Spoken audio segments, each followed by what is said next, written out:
I called up and got you to tell me what you thought, and sure enough, it's exactly what I thought. What do you think of the New York Times trying to take this out of context and spin it?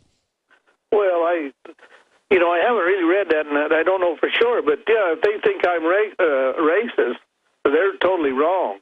And if I think I'm wondering, are they better off under the old system of slavery, or are they better off under the welfare slavery that they're under now? I'm not saying the one way or the other, but I am wondering. It seems to me like maybe they were happier, and maybe they did have better families, and their family structure was better. And so, that's the question in my mind. And undoubtedly, there as a question. Well, undoubtedly, I'm not endorsing slavery or segregation. They were two Byzantine feudal systems. Sharecroppers were in similar systems. But undoubtedly, the statistics of black communities, 20s, 30s, 40s, 50s, 90% legitimacy, fathers at home. In fact, I've seen even Harvard's own numbers and Princeton's own numbers. We've done reports on this. Lower crime rates than the white community in the 30s and 40s. Because it was all about, they're not going to keep us down. We're going to build our own communities. We're going to wear suits and ties. We're going to go to college. We're going to build our own colleges. And the suppression actually made them stronger because they knew they were suppressed. I mean, this is basic warfare information. But it's what I say every day. But when you don't know you're being suppressed, then you absolutely disintegrate. And I remember you saying over and over again, unprompted, we can pull up the clips, that everyone around the world you believe has a good soul and wants freedom. You said in every country in the world. So how is that you're saying everybody worldwide wants freedom, but you don't like black people?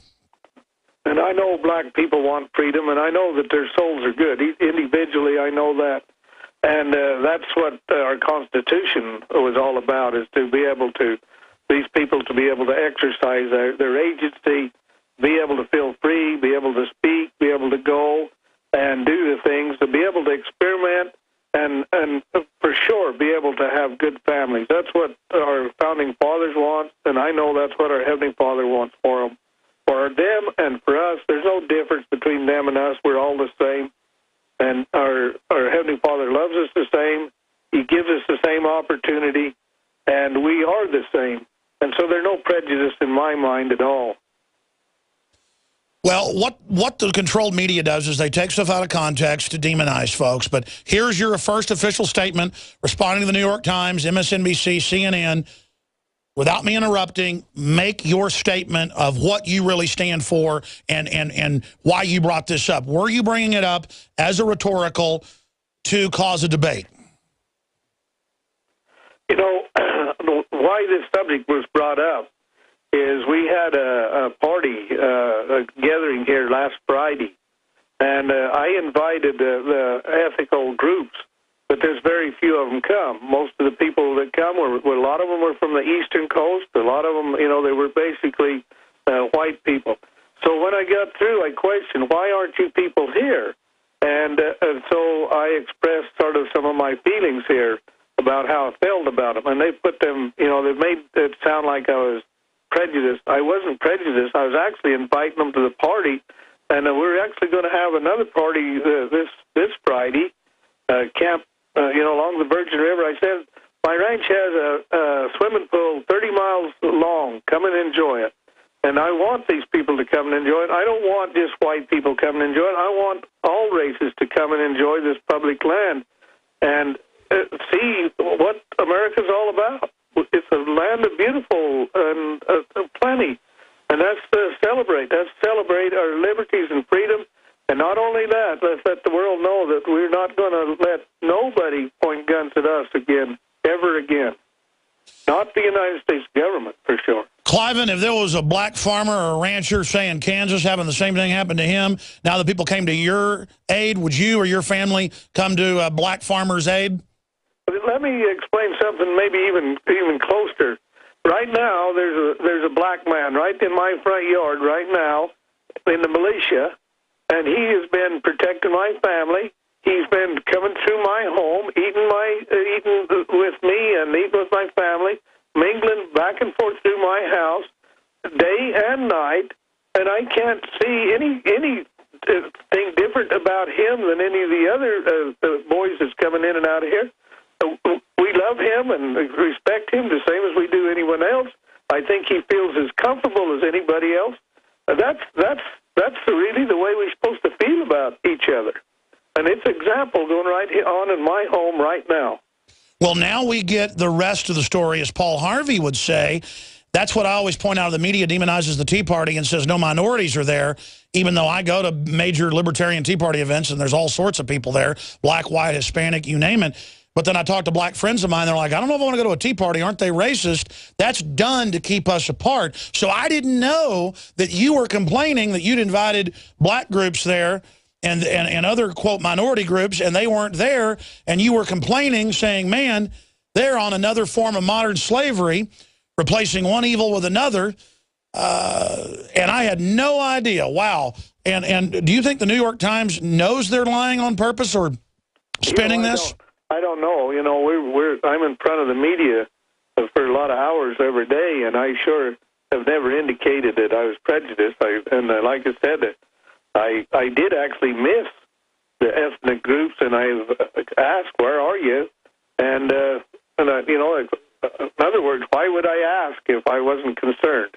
I want them to be able to enjoy this feeling of freedom and liberty, and give them the opportunity to stand. You know what? We ought to offer to fly out C.L. Bryant with Jakari Jackson and Josh Owens if they want to go out there this weekend to that party. So, you know, maybe we should send C.L. Bryant out there, and you can get a chance to meet him and talk to him, because he makes a lot of the same points that we've replaced one form of slavery with another, and that was basically the plan. But all of us are going into this Cloward and Piven bankrupted sharecropper economy. That's what this is all about, is they want to make us dependent. They want to get us off the land. They want to run everybody off the land. You're the last people standing. Finally, have you been served with any papers? What's coming next? Well, I've told you that probably for almost a week now, I've had some certified letters. I have never opened them. I just put them back. We got a lot more important things to worry about, those legal papers. But whether I'm served there, I don't know. Nobody's actually been to my porch and served me with anything yet. Now, first you guys reported they killed 2 of your prize bulls. The BLM denied that. A week later, they admitted, no, we killed them. Said they were dangerous. Big pools of blood, shot them. And then we now learned that you found a mass grave of more dead cows that they shot. And the BLM admitted that 2 days ago. They didn't have a court order to kill your cows or destroy your water cisterns or pipes. How large was the damage by the federal rustlers? Well, we're still assessing that. You know, we're so busy trying to take care of just ranch duties here. We haven't really been able to get out and assess and even find all the mass graves. What we have done is try to just make secure as far as giving them water and feed enough to get by. And so we're still in sort of a getting by type mode here, not really the mode yet. So there's damage, and I have animals that basically are wounded. You know, they're sick and they're trying to heal, and I've got a lot of that type of thing. Another thing people don't understand is this desert range here is rocky. It's all gravel and rock. And when you chase these cattle across this land for miles in helicopters, and horses, it wears their hooves off, and these cattle are all sore-footed, so they can't go back to their natural habitat and live, because now their shoes are wore out, and they can't walk on the rocks and the cactus and all the thing like they could in a normal life cycle. So they're basically sore-footed. Just the same thing. The reason why people put horseshoes on their horses is so their feet don't get sore. Well, the cow is like a fingernail. Their cow's fingernail grows, and it protects their hoof so they can move around and forage and make a living. When their fingernail is wore off the quick, they can't work no more. They can't travel, and this type of problem's going on. All right. Well, sir, we really appreciate you coming on and giving us the first breaking report on where you really stand. And I'm going to read you the quote one more time and tell me what you think of it, to tell me if it's accurate, so we can get that to the White House media operations so they can correct themselves, MSNBC, CNN, Media Matters, and the New York Times. And it goes on. Here's your quote. And in front of that government house, that door was usually open, and older people and the kids, and there's always at least half a dozen people sitting on a porch. They didn't have nothing to do. Speaking of projects you saw in Las Vegas, they abort their young children, which I know they're upset you're trying to stop them from killing their kids.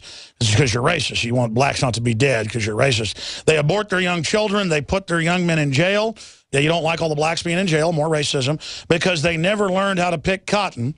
And I've often wondered, are they better off as slaves picking cotton and having a family life and doing things, or are they better off under government subsidy?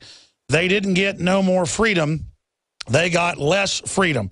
And then I said, do you mean, what do you mean by that? You said, well, they got a new form of slavery for old, which is just the classic statement that I've heard 1,000 times, literally. Are those quotes accurate? Because you told me that's not exactly what you said. No, that's not exactly what I said. But if you add, I'm wondering if this is what the situation is, they're better off, and they would probably be fairly correct. But no, I didn't say it in that way. I did say they're aborting, the young women are aborting their babies, and the young men are in jail, and the older women and children are sitting in front of their houses in the sidewalk, and I'm talking about government subsidy houses.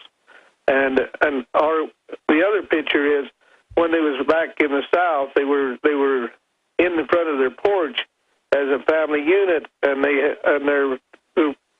had chickens and gardens to take care of, and their men were out working. I didn't have to say nothing about picking cotton, but they were out working, and it seemed to me like their family and unit and their happiness was greater there than it is here in the city in a government subsidy home. Wow, sir, I got to stop you. This is bombshell. This is bombshell. The New York Times just got caught with photoshopped Russian soldiers attacking people, and they had to admit it was photoshopped and fake. They had to retract today. You're telling me you did not say picking cotton? No, I did not say picking cotton. Unbelievable, because that is just amazing. Wow, anything else from those quotes that's inaccurate? Well, the main thing is the family unit thing, you know what I'm talking about. They were happy as a family then, and their family out in these government subsidies, or this government welfare, or this government slavery, however you want to put it, those people don't seem to be happy. Well, they're not as strong as they were, and nobody is. We're being literally domesticated. Well, Cliven Bundy, would you like the New York Times to retract then and take your actual statements that we have audio of live and correct their story? I would appreciate that. I think they should do that, and especially if they make it a racist type thing, because I'm not racist. I've explained that to you, and like I said, right, I'll repeat that. I could probably go right out of this room right now and find that black man and have him give me a statement here within a few minutes if he's. But anyway, he's been in and out of my home. There's no difference to him than anybody else, and I think he feels welcome as anybody else. Well, absolutely. I know you've got another interview to do, but if you'd like us to call back in an hour or so and get his name and information. Why don't you do that, and I'll have him see if I can find him here, and he could make a statement to you. That would be good. Absolutely. I'll call your wife back, Mrs. Bundy, and we will get him on anytime he wants to in the next 2 hours, sir. Okay. Hey, thank you. God bless you, Mr. Bundy. You bet. Bye-bye. Thank you. I knew what I was going to get when I called him. I said, what does this mean? He goes, I didn't really say all that. That's wrong. I meant it's one evil for another, government slavery. Because that's all conservatives ever talk about. I mean, it's just, I've heard it literally 1,000 times from black conservatives on this show. But again, that's how they do it. And they go find, a rural hayseed who might have been from 100 years ago, will just straight shoot you. I mean, all he talks about is everybody's got good souls on the whole earth, and it's all love. And I can just hear him, and where are the minorities here? We need them here. But they're in government slavery. That turns into racism. I'm telling you. It's unbelievable how they spin everything, ladies and gentlemen. They know what they're doing. And then when you're truthful, they take it and spin it. We're going to be back with what could turn into regional war, you name it. But how dare Cliven Bundy? He should want to kill every black baby out there. Then he'd be liberal. How dare him? We're on the march. The empire